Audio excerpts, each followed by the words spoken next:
2010 മല്ലപ്പള്ളിയിൽ മാതാ അമൃതാനന്ദമയി മഠം പ്രവർത്തനം ആരംഭിക്കുന്നത്. ആത്മീയ ജീവകാരുണ്യ പ്രവർത്തനങ്ങളുടെ മല്ലപ്പള്ളിയിലെ ആസ്ഥാന കേന്ദ്രമായി പ്രവർത്തിച്ചു വരുന്ന മഠത്തിന്റെ വാർഷിക ആഘോഷം ഭക്തജനങ്ങൾക്ക് ആഹ്ലാദം പകർന്നു. ചങ്ങനാശ്ശേരി അമൃതാനന്ദമയി മഠം മഠാധിപതി സ്വാമിനി നിഷ്ഠാമൃതപ്രാണയുടെ മുഖ്യ കാർമ്മികത്വത്തിലായിരുന്നു ചടങ്ങുകൾ. ഞായറാഴ്ച രാവിലെ ചടങ്ങുകളിൽ പങ്കെടുക്കുവാനെത്തിയ സ്വാമിനി നിഷ്ഠാമൃതപ്രാണയെ പൂർണ്ണ കുംഭം നൽകി സ്വീകരിച്ചു.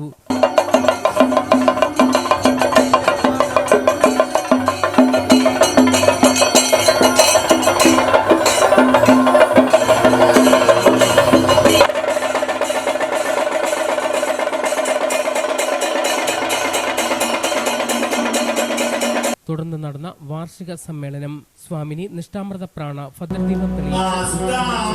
പലരും പറയും ഞാൻ എവിടെയൊക്കെ പോയി എന്തൊക്കെ ചെയ്തു, പക്ഷേ അമ്മയെ കണ്ട മാത്രയിൽ ആ പ്രശ്നത്തിന് പരിഹാരമുണ്ടായി എന്ന് ഒരുപാട് കേട്ടിട്ടുള്ള ഒരു വ്യക്തിയാണ് ഞാൻ. ഇതുപോലെ രണ്ടാമത്തെ തരം പ്രാരാബ്ധമെന്ന് പറയുന്നത് അത് ചാരത്തിലെ തീക്കനൽ പോലെയാണ്. ചാരത്തിലെ തീക്കനലിൻ്റെ പ്രത്യേകത എന്താണ്? ആ തീക്കനലിനെ പുറത്തു കൊണ്ടുവരണമെങ്കിൽ ശക്തിയായി ഊതണം, അല്ലേ? ഊതി ഊതി ഊതി അതിൻ്റെ ആ കനലിനെ പുറത്തു കൊണ്ടുവരാൻ സാധിക്കും. ഇതുപോലെ നമ്മളിൽ രണ്ടാമത് കിടക്കുന്ന ഒരു തരം പ്രാരാബ്ധം എന്ന് പറയുന്നത് ഇതുപോലെയാണ്. അപ്പം ഇതിൽ നിന്ന് പുറത്തു വരണമെങ്കിൽ എന്ത് വേണം? കഠിനമായ സാധനകൾ അനുഷ്ഠിക്കണം. കഠിനമായ സാധനകൾ ധ്യാനമാകട്ടെ, ജപമാകട്ടെ, നിസ്വാർത്ഥ സേവനങ്ങളാകട്ടെ, ഹോമങ്ങളാകട്ടെ, തീർത്ഥയാത്രകളാകട്ടെ, ഇങ്ങനെ പലതും ചെയ്താൽ മാത്രമേ ഈ പ്രാരാബ്ധങ്ങളിൽ നിന്ന് നമുക്ക് പുറത്തു വരാൻ സാധിക്കൂ. Mallappally Nirmal Jyothi public school chairman doctor Gopal K Nair അധ്യക്ഷനായിരുന്നു. രാഷ്ട്രീയ സ്വയം സേവക സംഘം പത്തനംതിട്ട ജില്ലാ പ്രചാർ പ്രമുഖ് അരുൺ മോഹൻ മുഖ്യ പ്രഭാഷണം നടത്തി.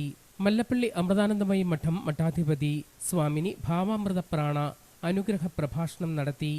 മല്ലപ്പള്ളി സത്സംഗ സമിതി കാര്യദർശി ഉണ്ണികൃഷ്ണൻ നായർ, മധുസൂദനൻ മാന്താനം, ശോഭന ടീച്ചർ എന്നിവർ പ്രസംഗിച്ചു. തുടർന്ന് സ്വാമിനി നിഷ്ഠാമൃതപ്രാണയുടെ മുഖ്യ കാർമ്മികത്വത്തിൽ ശിവശക്തി ഹോമവും മഹാസർവൈശ്വര്യ പൂജയും നടന്നു. ഹോമത്തിലും സർവൈശ്വര്യ പൂജയിലും പങ്കെടുക്കുവാൻ നിരവധി ഭക്തജനങ്ങളാണ് മഠത്തിലെത്തിയത്.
തുടർന്ന് ഭജന, ആരതി, പ്രസാദ വിതരണം, അന്നദാനം എന്നിവയോടെ ചടങ്ങുകൾ സമാപിച്ചു.